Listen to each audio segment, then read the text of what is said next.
Alrighty, today's tip is on, it's a Stream Deck tip, importing and exporting profiles.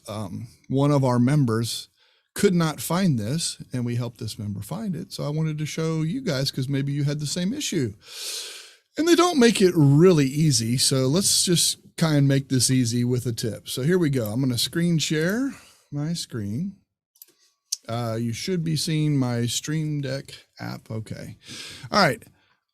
Basically, these are all profiles. These are all the profiles that I've created, mostly for all the different games that I do and stuff. But if you wanted to export profiles in here, if I click on this gear wheel, it pulls up a cool menu, but a lot of times it comes up to general, and then you can look at accounts, and then you can look at profiles, and you're like, well, this is cool, but there's nothing really here. I can see how to add one or take one away, but it's not very clear in the menu.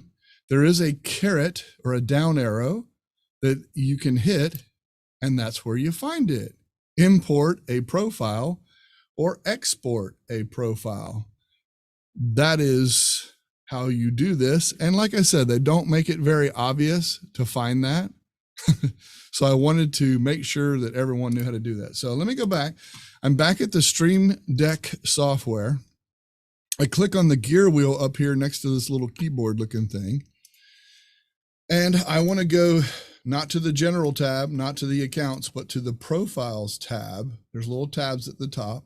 And I'm looking for the down arrow below next to the plus and minus down here to find how to import and export. Now I don't have any to import or export, or I would show you, but that is the process that you do to import those into your Stream Decks.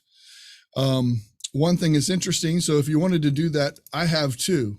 I have the XL version and the regular Stream Deck. So obviously there's a different count of buttons.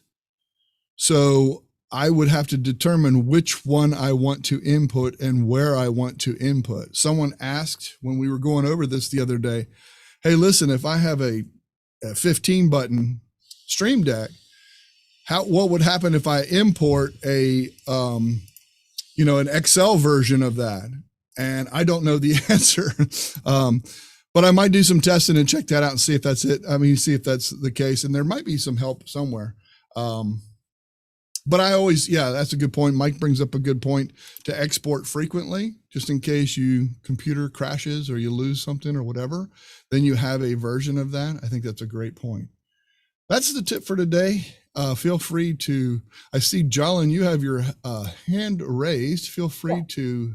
I just know there's the only thing that you didn't cover is you have to select in the list of profiles, you have to select the profile you want to export. Correct. That's true. If you click on import, it would open your file explorer and you'd be able to go and grab an existing one. Yeah, so exactly. So what you're saying is that's why, if you notice, the only thing I could do is import because I didn't have one selected. Until I select one, right? Then I have an option down here to export, but it won't give me that export. That's what she's saying there. If it won't allow exporting unless you have something selected here. Right. Okay. So pretty cool. Pretty cool. Yeah, good point. Thank you. It's interesting. It saves it as a Stream Deck profile. Stream Deck profile is the file type, which I thought was interesting because so if you keep them in a safe place, like Mike mentioned, putting them in Google Drive or something like that, and keeping your profiles, that's a really good idea. Thanks, guys. Yep, absolutely. Anybody else have any other questions or anything? If not, I will. Yeah, I got one. Go Does that mean that if you had a profile done, you could export it, send me a copy, and I could export it into my account? If so, what happens with the artwork and everything that you have that's within that? Would the artwork come along with it? Okay, so my experience doing this, I have actually exported a 15 button thing over to someone else because they wanted me to set up a game for them, and I did it all on mine, and I exported and everything else. Here's where you run into trouble. All of the shortcut keys and commands and different things like that, like if it doesn't have command whatever because it's a Mac, or if it doesn't have control because it's a PC. So all those buttons, you need to go through every single button to make sure that it's going to give you the proper commands. And on somebody's systems, they might have different things. Like you can change even Windows shortcut keys. There's certain things, there's certain ones that you can change. So if they've done that and you don't have that set that way, that would be the only thing. As far as the artwork, I think the artwork all moves over. I really do. I think it's a static thing in Stream Deck, but I don't know the answer to that, Andrew. Because I don't think it's pulling each time from your computer, or that would bog that thing down. I think it would have to put it in its software, but I don't know the answer to that. Maybe someone else does, but good questions. Okay, thank you. Something worth a try and checking. Yeah, something worth trying and checking too. All right, I'm going to end this. Maybe. All right. And spotlight.